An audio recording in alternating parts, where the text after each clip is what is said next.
Ako po si Vivian Gulyarimban mula sa Barangay Bagong Nayon, Dangal ng Baliwag sa larangan ng media. Bilang isang mamamahayag, tungkulin po natin maghatid ng tama, makabuluhan at napapanahong impormasyon na makatutulong sa pagdedesisyon ng publiko.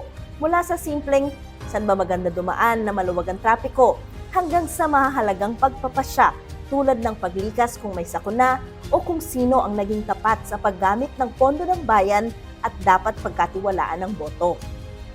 Narito na ang mga nagbabagang balita sa oras na ito.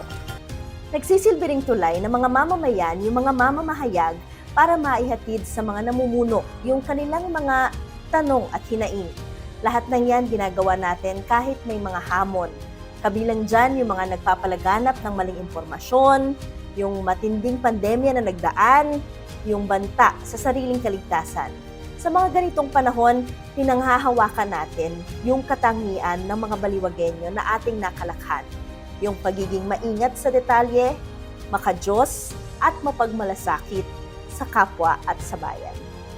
Tayo po ay nagpapasalamat sa lokal na pamahalaan ng Baliwag at sa inyo kapwa ko mga Baliwagenyo sa pagkilalang ito.